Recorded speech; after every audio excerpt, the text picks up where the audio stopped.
hope y'all enjoyed our deep dive yesterday on the men's Money in the Bank ladder match predictions, and I hope y'all are ready today because it's the women's turn. We got 6 top-tier talented women, and we are talking about every single one of them in a positive manner and in a negative manner, not in terms of their skills and talent and acquisition, of course, that would be disrespectful, but in terms of the booking capabilities of their characters as they currently lie in the wrestling landscape of the World Wrestling Entertainment. You see, it doesn't make sense, but if I said and how their characters currently lie in the World Wrestling Federation, it would have been a power friggin' statement to end that intro. But I can't do it because this company's stupid. You heard me, Rock. Your company's stupid. And then I said to the guy, I said, yeah, we should probably call it the World Wrestling Federation. But they didn't listen to me. Yeah, Rock, I see through your bullshit, okay?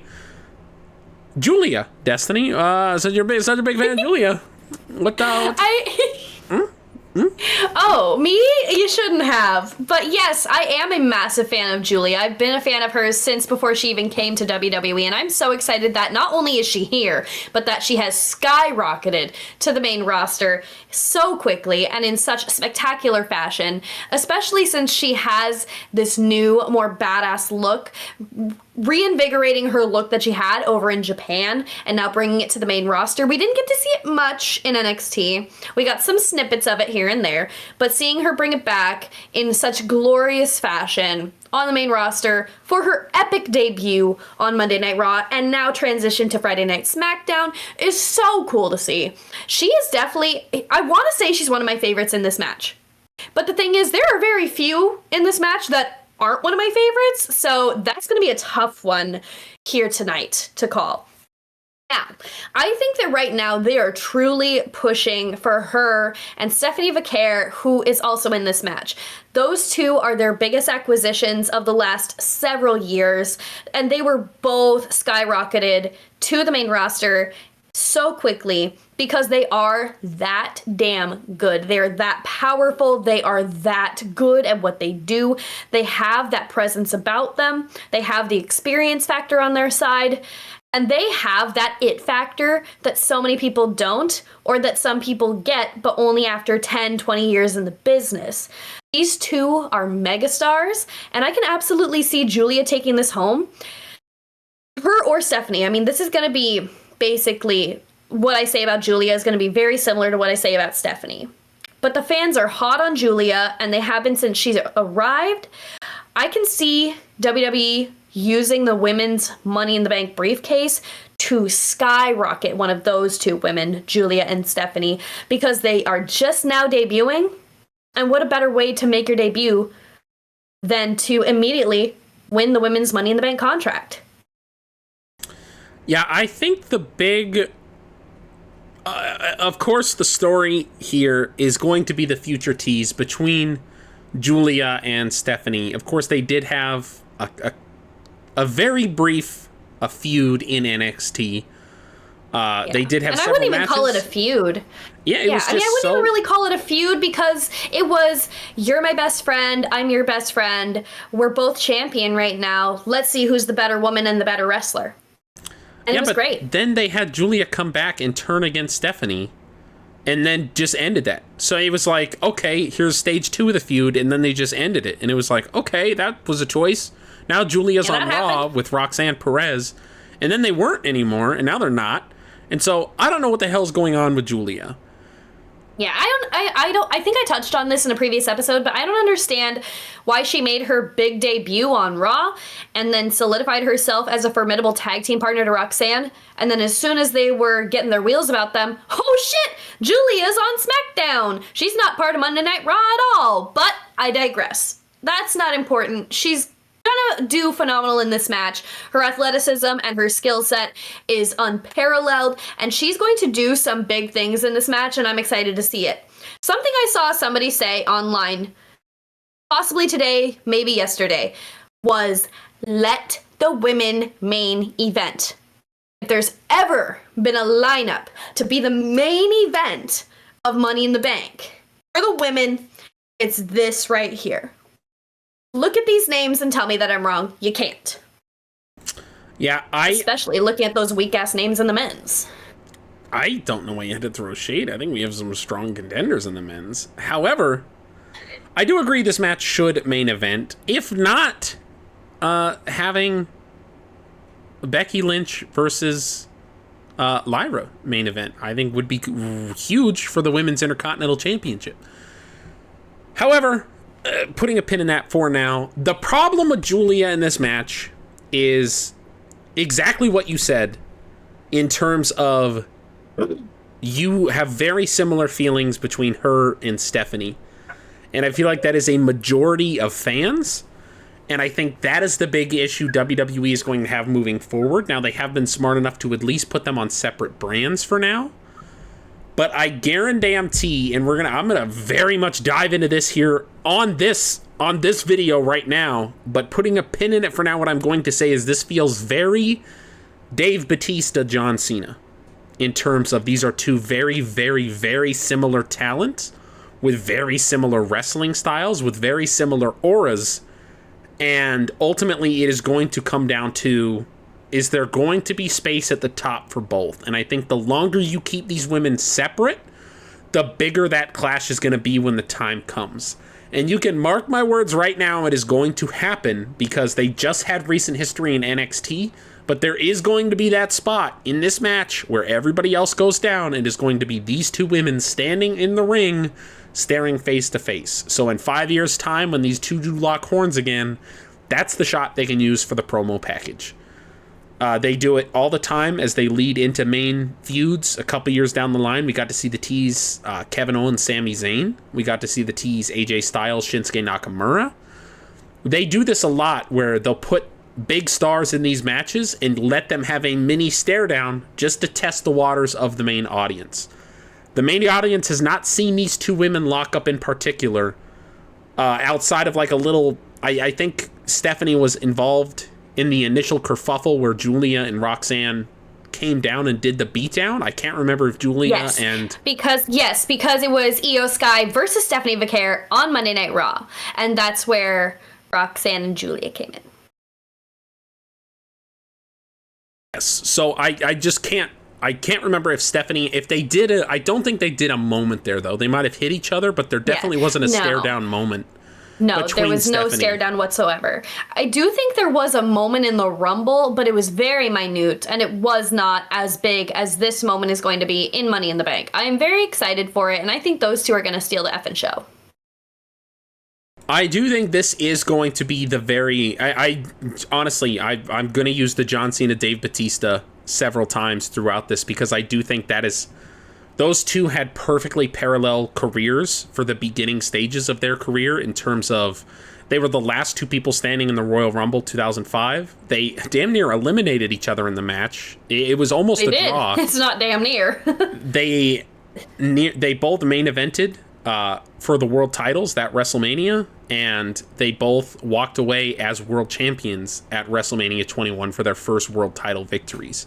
So I think we're going to have very, very similar story with Stephanie and with Giulia. I think they're going to try to book these women as similar as possible and try to keep them as neck and neck in terms of star power, just like they did John Cena, Dave Bautista. And as they absolutely should. These women are so beyond talented, more than I've seen in a talent acquisition in recent memory. This women's roster is so beyond stacked, it's not even funny.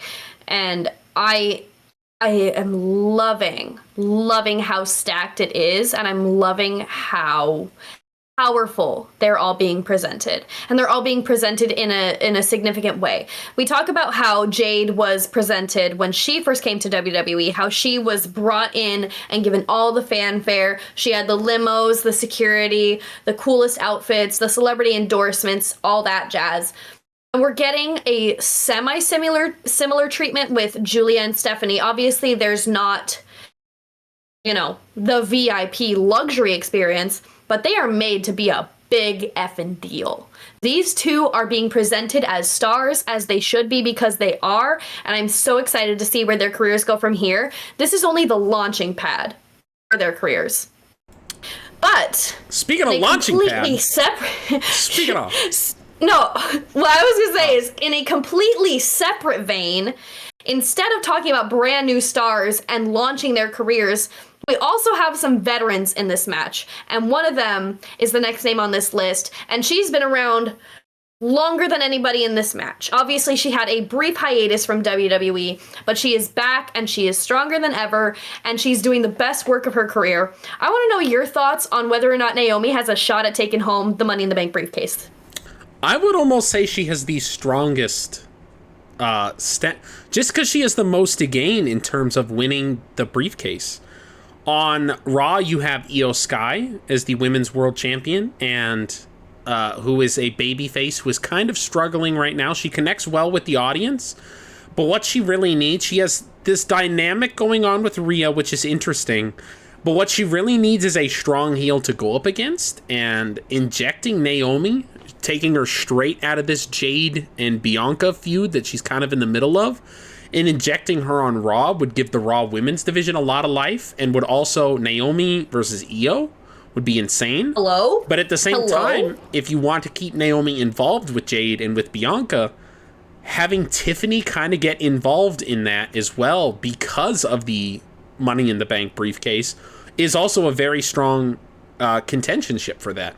I think Naomi is a hell of a talent to hold the women's Money in the Bank briefcase, and I think she would be a very, very interesting holder, and it would do wonders for her career. There is no arguing that, because she is kind of on that cusp of course, not CM Punk Roman Reigns level that I always talk that Seth Rollins is at, but she is on a cusp in terms of like this main event level. She has been there before. We know that she can perform at that upper echelon level.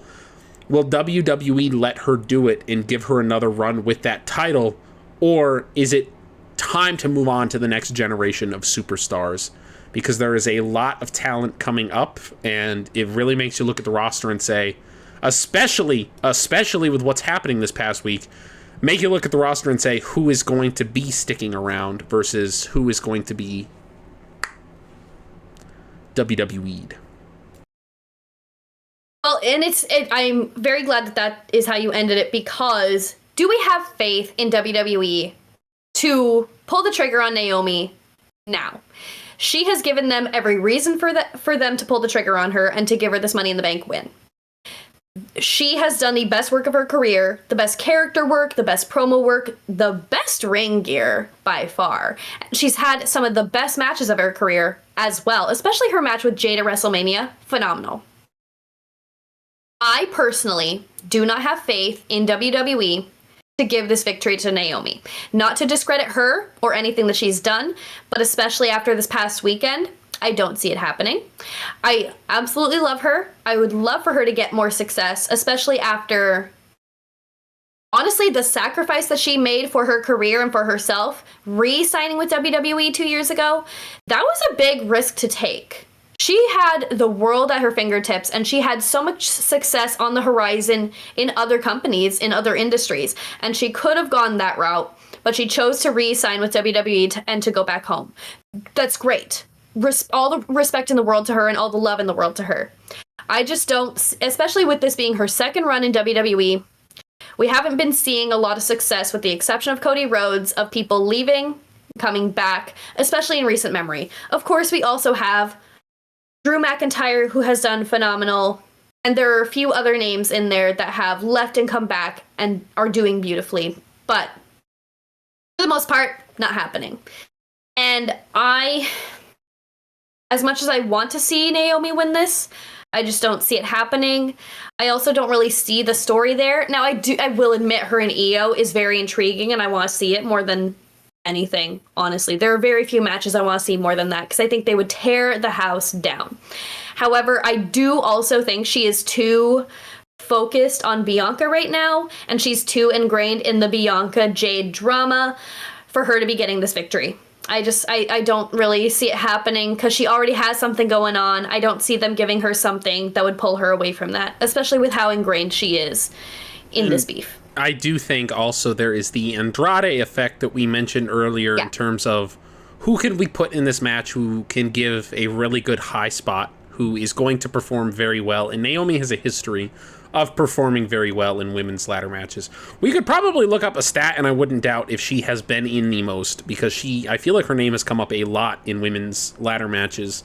And so she is not only a veteran of the business, but she's also a veteran of the ladder match. And so I feel like she's just a very reliable talent to have here, that she can perform well, give the match a little more credence behind it. And speaking of credence, and it's just, I was just gonna say, it's undoubtable that she has paid her dues to earn this victory, and she definitely deserves it, but I have zero faith in the org. Anyway, as you were saying, speaking of credence, Clearwater, down on the river. Revival. Speaking of credence, two-time Miss Money in the Bank has a pretty nice ring to it. And who better to hold that briefcase than Alexa Bliss, who has been kept away from the world title picture for years. And this could be her grimy little way to crawl her way back to the top. Destiny, what do you think about it? I think that it's time. Now, here's the thing. Now, please remind me of the exact stat, but she's a multi-time world champion, and she has not held the title since, 2018? Off the top of my head... Was that the last time? Yeah, it was 2018. She lost to Ronda Rousey at SummerSlam. Was her last time as a singles champion. Can we talk about that for a minute? This is Little Miss Bliss. This is the mean girl of WWE. This is one of the best, if not the best, trash talkers in the women's division. Definitely currently maybe top 5 of all time. She is that damn good. The way that she gets into her opponents and the way that she digs into the audience. This woman can do no wrong, in my eyes. And she also had the biggest pop in Royal Rumble history, in my opinion. And I think they need to capitalize on that. She also had a phenomenal showing in...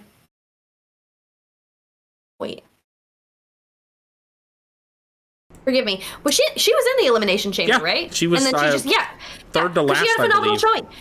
Yeah, exactly. Because she and Roxanne had so much chemistry. Anyway, not important. Everything that she's doing right now is so phenomenal. Sorry, my brain was like, wait a minute. Did they just not have her at all after Royal Rumble after that pop? But no, like I said, my brain is scrambled. No, she had that incredible showing in the Elimination Chamber. I don't know how I could even question it. She did phenomenal. But anyway, she wasn't at WrestleMania, and she is just now being brought back, which is so phenomenal. And unfortunately, I don't really see them building her up to be Miss Money in the Bank, except for the incredible moment that she had with Tiffany Stratton on SmackDown, saying that they're a lot alike. They both love pink and sparkles. They both cashed in their Money in the Bank contracts on Nia Jax, and that was her friend. That was her best friend. But the thing is, she never had to pretend to like Nia. Tiffany did. And also, Alexa doesn't know Tiffany. So if she's willing to cash in on her friend, what do you think she's going to do to a complete stranger? I'm just really loving the possibilities of seeing Little Miss Bliss as Miss Money in the Bank on SmackDown running the show. One thing that I do see being a detriment to this possibility is the talk of her being the leader of the Wyatt Six, or at least being involved with the Wyatt Six in a major capacity as a major driving force with that story. And if they are going to pull the trigger on that, you can take away Money in the Bank immediately. Or I raised to you the reverse argument of you look at what Seth Rollins is doing right now, surrounding himself with that group, and you could, because it's easy to become champion once you are the Money in the Bank holder. But then the big question, we've seen this repeatedly over the years with people who successfully cash in the briefcase, when you have your first title defense, it is one-on-one, it is fair game, you do not have advantage. So who's to say the Wyatt Six doesn't interfere in the match then, and then it is revealed that she is the leader of the Wyatt Six, and now the Wyatt Six have a world champion as the leader of their crew. So I could see it going either way. I just think... Only if it's done that way. Only if it's done that way. The big issue with Alexa is she just has so much... Stop. I know my device over there was listening.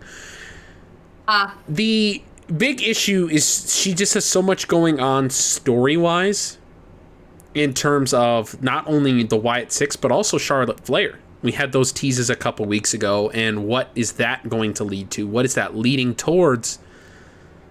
And so you could have her win. I would personally, if I could pick a winner here, Alexa would be very close. Stop. I gotta find a different name. Bliss would be very close. She would either top that list or be very close to the top, because she is so intriguing as a tweener. She could be babyface, she could be heel, and she could make that switch at the drop of a hat. That is what she was so good at during her inaugural runs as champion. She would play both sides perfectly. She was very good at that. And kind of bringing her back to that, people miss the Goddess so much, and they've been clamoring for it for years now. She literally hasn't held a championship, a singles championship, since 2018. That is criminal. That's 7 years. Yeah, it's heartbreaking because you don't understand She debuted and people immediately overlooked her. She got called up around the same time the brand split happened. So she was on SmackDown. Yeah, it was the brand split. Yeah. And so it was just such a... People were overlooking her. You had the 4 horsewomen already up on the main roster, and it was like Alexa Bliss was like the black sheep of the 4 horsewomen. And so she really... The fact she was able to hold 5 or 6 world championship victories when the 4 horsewomen were on top of the card during that time is insane. And I would love to see her back there again. Bliss walking around with the briefcase. When she had her initial run, she was the 3rd person in history to cash in the briefcase on the same night that she won it, including the men's in that statistic there. And so we never actually got to see a run of Miss Bliss as Miss Money in the Bank. So I would personally love to see it. I would love to see her walk around with this briefcase for the better part of a year and just torture everybody who holds a world championship. I personally, Absolutely. That sounds great. I would love that. I wholeheartedly agree. And I would like to also talk about the longevity of her career. The fact that she's gone 7 years without a championship run. 7 years is longer than most women had as a career in WWE, period. And the fact that she has been around for so long and been successful for so long and been relevant for so long. She's been 7 years without a championship and is still a 5 or 6 time world champion, not including her tag team runs. That speaks volumes to how incredible this woman is and what a trailblazer she is. Like you said, she was overlooked immediately, and she even said in her interview when she got called up that she may be small, but she is fierce, and you'll never forget the name Alexa Bliss. I love her. I love everything that she's doing. I am loving that they're almost teasing a little bit of a goddess energy to her, especially with her promo with Tiffany Stratton, and especially with how she's poking fun at Charlotte Flair and all that's happening with that. I really do hope they stick with it for a long time. I personally don't want her to align with the Wyatt Six, selfishly, just because I do love this version of Bliss so much more, and I do love the Goddess so much more as well. I feel like she doesn't need to be with them, but I also understand how much Bray meant to her as a person and as a character on a personal level and a professional level. I can see why she should be tied in with it from a storyline perspective, but just selfishly and just to amplify her career as an individual and as a woman, and just be able to be successful on your own and not need to rely on a group, not need to rely on your former ties to a man. As silly as that's going to sound coming out of my mouth, I don't care. I genuinely just want her to do her own thing and be a solo act, because she is that damn good. Now, she doesn't need anyone. What I will raise to you, though, is the big fear I think you're having right now is she becomes the leader of the Wyatt Six, and now that is her personality. She is the leader of the Wyatt Six. She essentially the Seth Rollins right now.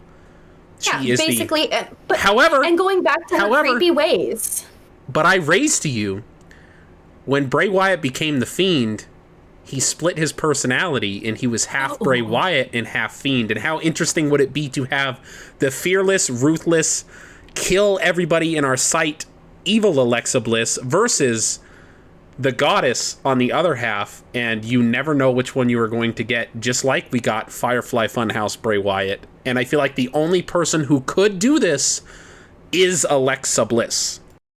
Well, that's because she did do it. She did have that split personality where she would be almost hypnotized by Bray, and she would just be, her old quirky self, and then all of a sudden she'd just go and go and murder, right? And she made several appearances on the Firefly Funhouse where she was that fun Alexa Bliss, and she even came out as that fun, quirky, cute Alexa Bliss, like who's, human version of Lily the doll. And then somewhere in the middle of the match, the lights would go out, the lights would flicker, and there would be the dong dong, and she would switch. She's done it before and she can do it again. I just hope that it isn't like that whole goofy, silly, ha ha ha, I like my doll version. No, I hope it is the goddess and not that. It would be amazing if she, now that Bray is gone, she is the one who retains that power now, and now she controls her switch. And I think that would be a beautiful way for her to tribute Bray Wyatt, but to also not have to give up on the goddess and the aspirations of the goddess. Speaking of never giving up, John Cena? Why the fuck is Rhea Ripley still in the women's main event scene in 2025? 2026? I'm all for it. But 2025, I said this woman better get some relevant stories outside of the world title picture. And yet, she is here. Destiny, let's talk about it. Well, I think we already touched on this. What is so important to note is that she ended up beating Kairi. Now, we don't know anything. This is pure speculation. This is just this isn't even what we think happened. This is just an idea for something that could have happened. It was forgive me. It was Kairi, Zoe, Rhea. Triple threat match. And then all of a sudden, Zoe has a horrific injury and needs to be pulled out. Now, there was part of us that talked about maybe Kairi was supposed to win. Because can you imagine how phenomenal a Kairi Sane would be in this match? But with Zoe being out, you can't have a Kairi Sane pinning a Rhea Ripley, especially when she's been out for so long and injured. Now, I'm not saying she couldn't. I'm just saying... Yeah, it's Rhea Ripley. This is Rhea Bloody Ripley, right? And taking Zoe out of the match made Kairi unable to pin someone because they're not going to have her pin Rhea Ripley. And that's fine. Rhea needs to be protected. She is special. She is a star. But she didn't need to be in this match.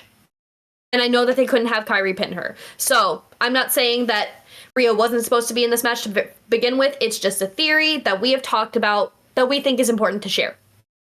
Now, I don't know how I feel. Because you also mentioned that if Rhea's going to be in this match, it's because she's going to win. She's not going to be in this match to lose, unfortunately. My thing is, obviously, we all know this, Rhea does not need this victory.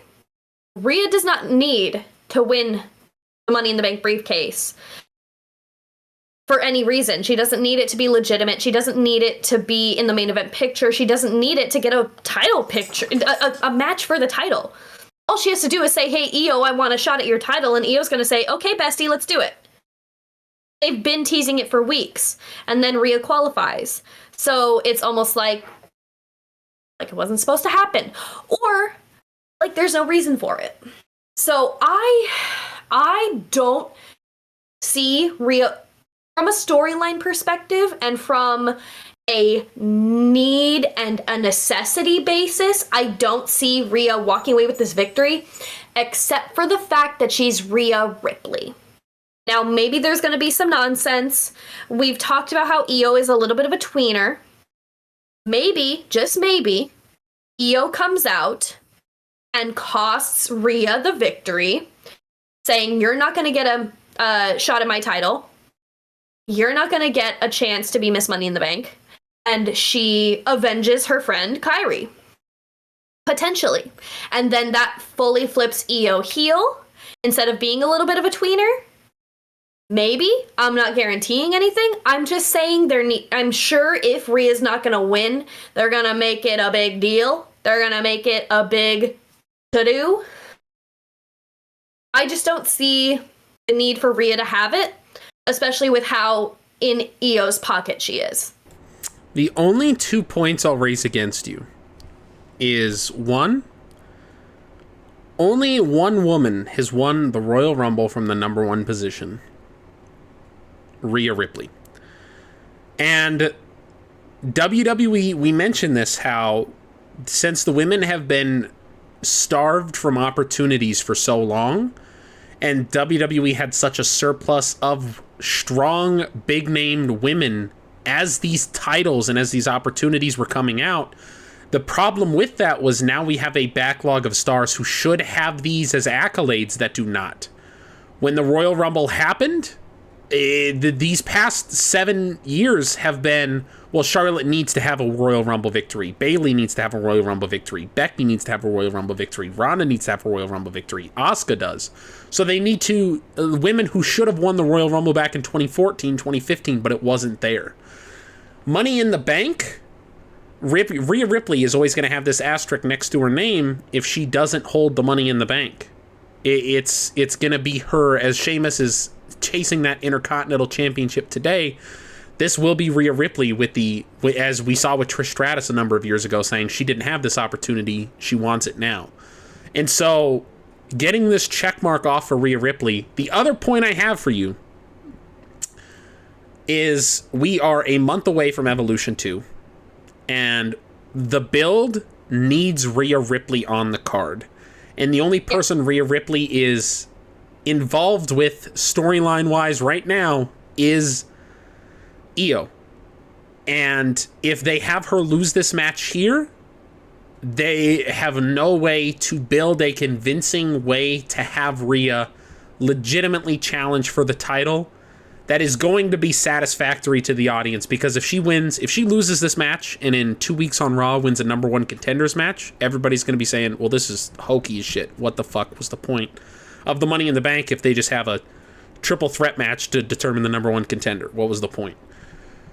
So I genuinely see there's a world here where Rhea wins this match. She comes out, she says, I'm headlining Evolution 2. I'm cashing in my contract right now, and me and you are going to face at Evolution 2 in the main event, and I'm going to recapture my championship. And you really want someone to announce it ahead of time. That's why you're building this the way you are. I think Triple H doesn't like having the Money in the Bank briefcase, and I think this is the easiest way Triple H can get rid of it. And it gets Rhea the win that Rhea needs. It sets up this match. It utilizes the Money in the Bank briefcase as Triple H has been utilizing it, as a tool, not as a way to get the performers over. He utilizes it. How can he build to a match between Rhea and Io? How can he earn Rhea that opportunity? How can he make Rhea an even bigger star? And how can he legitimize this match as a reason it should happen, considering Rhea just lost against her at WrestleMania? She wasn't pinned, but she did lose against her at WrestleMania. And she's the one who lost her title to Io in the lead up to WrestleMania. And so that Money in the Bank briefcase checks every single one of those boxes. And if she wasn't in this match, I would greatly prefer that. But unfortunately, she is in the match. You know, I have to say, your first point, love it. Amazing. Your second point, I have to respectfully disagree, because, I mean, we saw it, was it last year, where Becky lost to Rhea, WrestleMania, and then Rhea gets injured, has to vacate the title, and they crown a new one in a Battle Royal. And Becky earned the title that way. I think that just because Rhea loses this match, and especially if it's one of those situations where maybe Stephanie and Giulia push the announcer's table on top of her and she physically cannot get up. If they make it that way, I think that there's still especially if she has a phenomenal performance, which we know she will, I think there's still that legitimate plea that she can make to say, hey, I want a title opportunity, or I want it to at least be in a number one contenders match because I want to face Io. I think they can still do that even if she's unsuccessful in this match, because it is a multi-woman match. It's not just a one-on-one, situation. I have to also say, though, we touched on it in the men's episode, how WWE, their specialty is corporate greed. Rhea is the biggest star in the women's division. There's no doubt about it. Nobody can argue it. And she is bringing in a whole new audience, and she is the star. So what better way to generate sales, to generate eyes to the product, than to have her win the Money in the Bank briefcase, and also to make a custom, gorgeous, violet, bluish purpley, glittery, I'm colorblind, studded so you're kind of losing Money me in the Bank briefcase. Seeing a Rhea Ripley custom Money in the Bank briefcase the way they did with Tiffy. If these Tiffy ones sell out, imagine what they do with a Rhea one. Which they could still do if she holds it for the month leading into Evolution. Yep. The question I give you then is, so leading to your first point, I will say the only issue with that is Becky would not have won that opportunity had Rhea not been injured. That story was Absolutely. over. Becky was moving on. The only reason Becky got that opportunity is because Rhea got injured and they needed a star to hotshot in that position. And it was smarter to have Becky win and then have Becky put Liv over as opposed to just putting Liv over from the get-go. 100 zillion %. And I also, something I want to mention really, really quickly is that if Rhea wasn't supposed to be in this match originally, and it was supposed to be someone else, why would they have Rhea win it? Or if they are going to have Rhea win it, then that just shows, in our minds, she was going to be in it to begin with. That'll shut us up. But if Rhea wasn't supposed to be in it, are they going to change the plans? Okay. Just to make her win? Kofi Mania. Just saying. Kofi Mania. Yeah. How many times in wrestling history has a wrestler been inserted into a match by accident? Kofi wasn't supposed to be involved anywhere near the title picture in the lead up to WrestleMania 35, and it was because that entirely had to do with fans advocating for it. No fans are advocating for this. And yes, I know it was Mustafa Ali getting injured and then Kofi being inserted into the Elimination Chamber and then therefore being sent into the title picture. But Kofi didn't win, he didn't win the Elimination Chamber or anything like that because Mustafa Ali got injured. He got put into Mustafa Ali's spot, and then he had an incredible performance, and the fans took notice, and they're like, holy shit, this man needs to be the champion, this man needs to be in the main event of WrestleMania, this man needs to be in a match for the world title at WrestleMania. It wasn't even, and yes, it was because of Mustafa Ali, don't get me wrong, but it was also because of the fans. And I don't hear any fans clamoring that Rhea Ripley is in need of an opportunity that she hasn't been given, because she has been.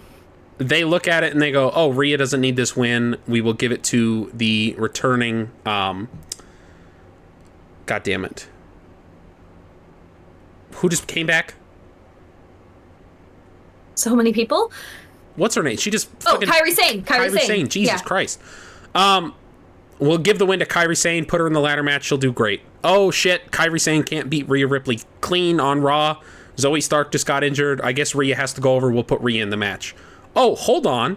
If Rhea's in this match and Rhea wins, this perfectly sets up this whole story, and we can solve and tie up all these nets perfectly. It doesn't have to be that same case scenario, but I was using Kofi Mania as the sense of Kofi wasn't supposed to be involved in that match from the get-go, and putting him in that match, and it wasn't even the match itself, it was the gauntlet to the lead-up of the moment where Kofi was standing in the ring and did his speech saying, I've waited 10 years for this opportunity. And so, literally, this could just be a stars align moment for management in the back where they said, oh shit, well now we have to have this person win. And as soon as she won, they all looked at each other and said, well, why didn't we fucking do this from the get-go? This is genius. Look at all the money we're going to make. Okay, Sean, calm down.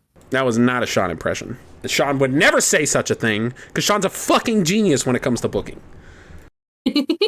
Roxanne Tell Perez. that to Ethan Page and Ricky Saints. Please. And who? Tell that to Stephanie Vaquer. No, okay. If you think Shawn Michaels said, oh, hey, Hunter, I'm done with Stephanie Vaquer, go ahead, strip her of the title, you're fucking crazy. It was Triple H I never and said management that.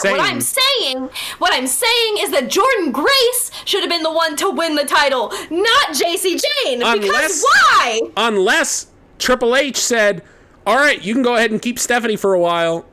We're going to go ahead and do this. And then last minute he goes, oh shit, actually I want Stephanie on the main roster instead. So you're going to lose her on NXT here in the next week. And Shawn goes, oh fuck, I got to take the title off her. And does that instead. No.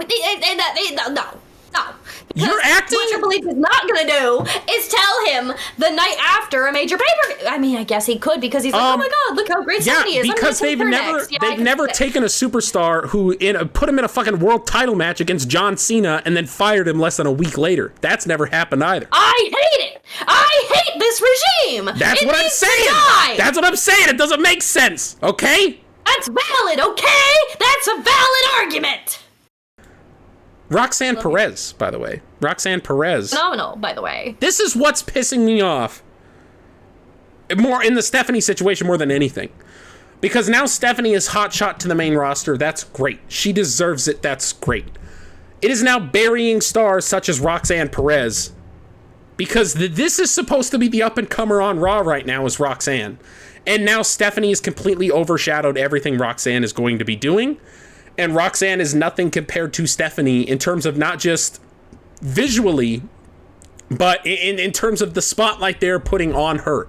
If anybody's getting a rocket strapped to their back, they're not picking Roxanne Perez over Stephanie, which pisses me off. Destiny, I will let you start on this one for Roxanne. Are you sure about that? Because, listen, I have to disagree with you, but I'm also not disagreeing with you because you're 100% right. Stephanie is taking all the fire and all of the wind out of the sails away from Roxanne. Now, Roxanne is phenomenal. No matter what happens, I believe that she's going to be fine, especially because she was the first runner-up in the Women's Royal Rumble this year. She is phenomenal, and she deserves the spot that she's in. However, like you said, Stephanie is a bigger star than her. You touched on that. You look at her, and then you look at Roxanne. Which one is going to be your next star? It's going to be a Stephanie with her look, with her charisma, with her in-ring ability, with everything that she has. She is the total package. No disrespect to Roxanne. I absolutely love her. She has more than paid her dues. She's made history in NXT, and she should be she's already making history on the main roster with the Royal Rumble, with how long she was in there. She literally holds the longest cumulative time in a Women's Royal Rumble. She's phenomenal. She's incredible, and I think the world of her. But you have a Stephanie in there too. Now, maybe what Roxanne needs to set her apart from the star power that is Giulia and Stephanie is a Money in the Bank briefcase. Not saying she's gonna win. Not saying she's not gonna win. Because honestly, this one's a toss-up for me because I don't see her winning. But I also think that it would fit her character so beyond perfectly because she came in, made her main roster debut in the Royal Rumble, and was first runner-up to Charlotte Flair. If she can do that, she can win the Money in the Bank ladder match. She can beat legends like Naomi, Alexa, and Rhea. She can beat up-and-comers like Giulia and Stephanie. And she's already in pretty deep with Stephanie, and she already has such a good alliance with Giulia right now. I could absolutely see Roxanne running away with this victory somehow, some way. And I'm not mad at it. I absolutely love her, and I think she deserves it. But she's not the biggest star in this match, physically and entertainmentally speaking. But, listen, I can't think of words right now, August. But I love Roxanne, and I think that this would be a great way to shoot her up to the main event spot. One thing I want to touch on is how you touched on how they need to give major stars the Money in the Bank briefcase to have on their resume when you're talking about Rhea Ripley. Obviously, Roxanne does not need that yet, and that's fine. And what worries me is that last year, they used the Money in the Bank briefcase to truly strap the rocket to Tiffany Stratton and to take her to the next level. I don't have much faith in them doing that 2 years in a row. I could see this being the year that they do give that to Rhea Ripley just to check it off of her list of to-dos in the WWE. But if they're gonna launch someone to the next level in their career the way they did Tiffany, Roxanne is the one to do it. We talked about Giulia and Stephanie and how great it would be for their careers to just immediately come in and win it. And that's great. They don't need it.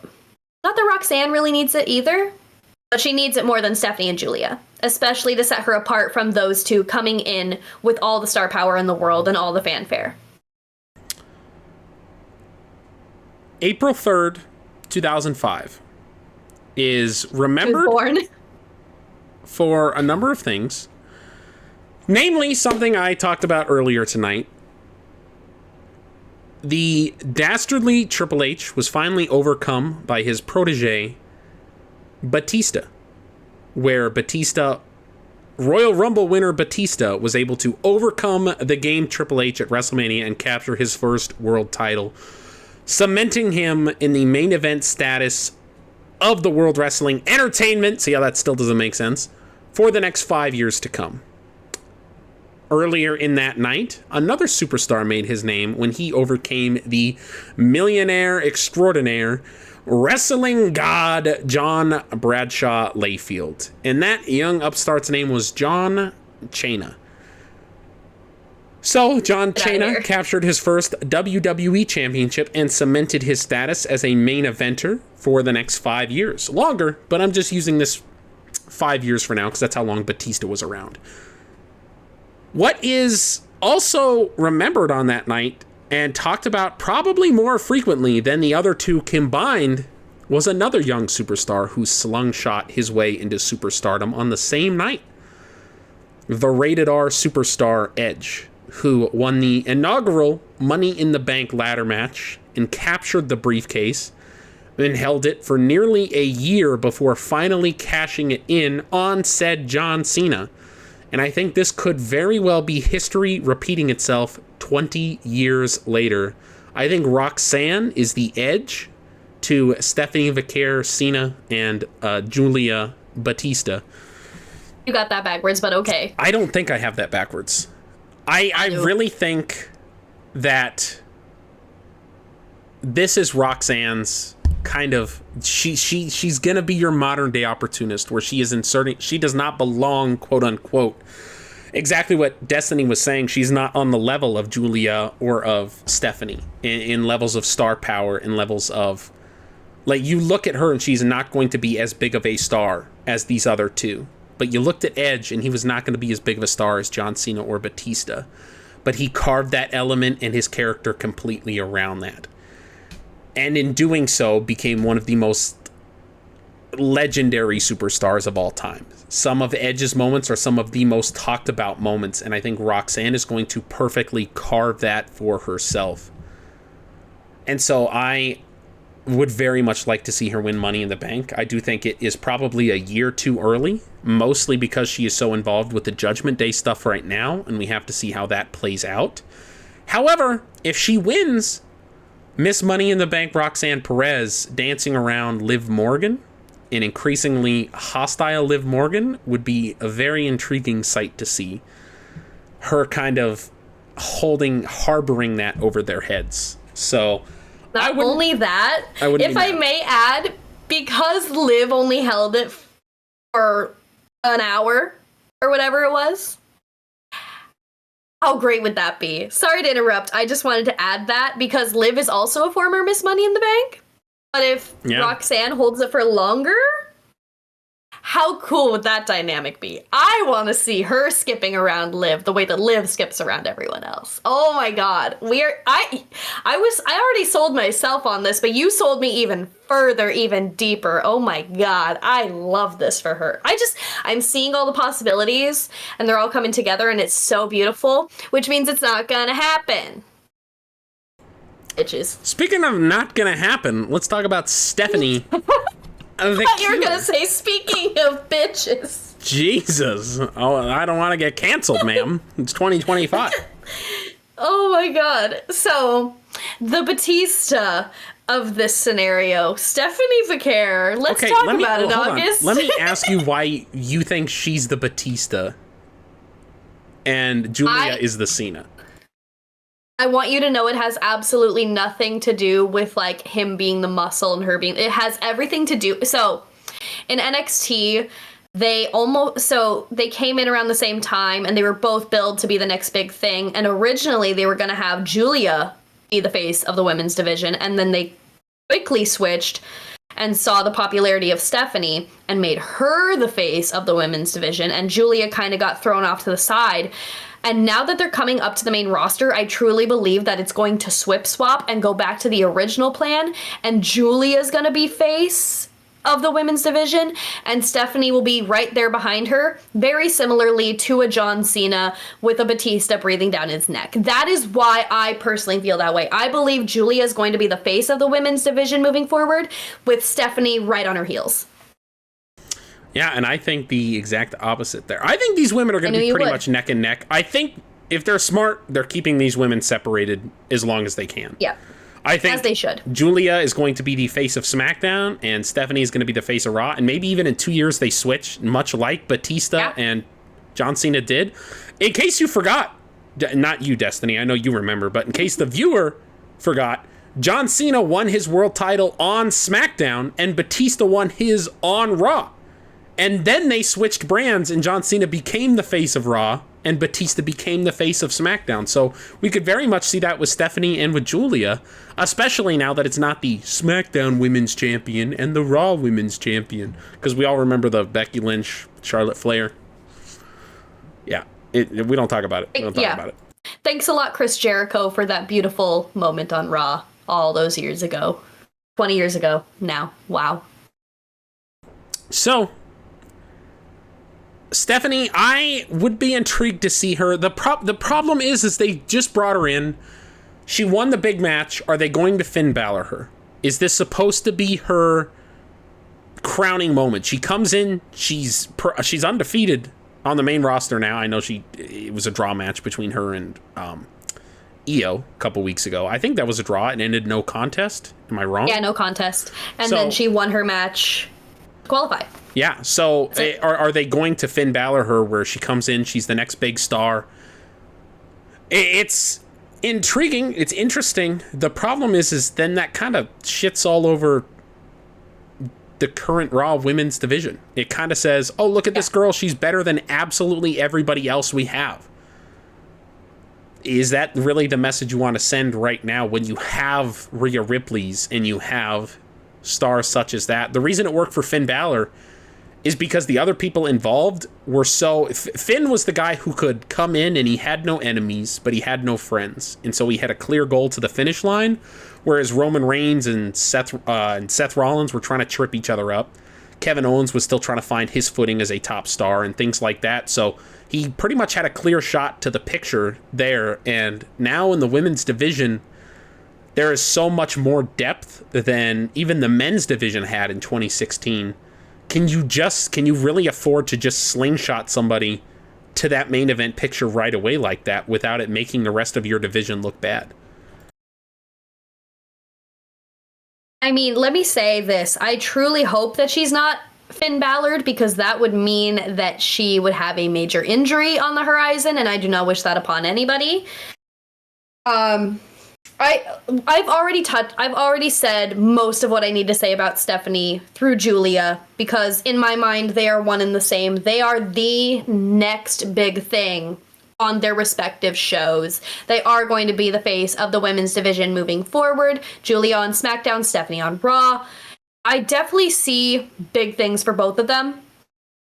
And just considering Stephanie was literally called up this past Monday officially, that gives her less than a week on the main roster. I don't think that gives her claim to the Money in the Bank briefcase. I also think that with her aura and with her presence and with her character, it would almost be a clash. It doesn't need to happen. She's going to be fine if she loses this, and she will walk away and still be a dominant force on the women's division. Does she deserve it? Of course. She is, like I said, a major star, and she did incredible things in NXT. I will admit, I don't see her walking away with this victory. But, I mean, if she wins, I won't be mad at it. I'm a huge Stephanie fan. I'm excited to see what she does on the main roster, but I don't want her to be pigeonholed in a Miss Money in the Bank hole, because that's the first thing that the audience gets to see her do. Yeah, I think Alexa Bliss, Naomi, and Roxanne Perez are the three exceptions to, I think, if Giulia, if Stephanie, or if Rhea win this Money in the Bank contract, I am seeing a... Stop! Stupid idiot. I am seeing a pre-announced cash-in leading up to Evolution 2 to build hype for that event. Otherwise, Stephanie would be the one to do that. Oh my god, she would, though. So, ultimately, we're going to leave it up to you guys, though. If you want to know who we actually think is going to win this match, because we have been kind of muddle-puddling around. If you missed our commentary on the men's match, check that out. It was posted up yesterday. And if you want to check out our actual predictions, they will be up tomorrow for the entire event. Not just the women's Money in the Bank ladder match, but for the entire show. So check it out, going up Saturday morning, and I will be live Saturday night doing live reaction, watch along, a breakdown for the matches. So come hang out. It's a lot of fun. Till next time, like, subscribe, and kiss your grandma goodnight for me. And also, don't forget, not only should you leave your predictions down below, but make sure to tell us what we got right and what we got wrong. Because we're never wrong. Let's just say, we've got some hot takes. We're never wrong. We have nothing but spoiler alerts on the Believe Wrestling Pod. But don't forget to be an organ donor on your driver's license. Be sparkly, be you, and have a wonderful night, my loves.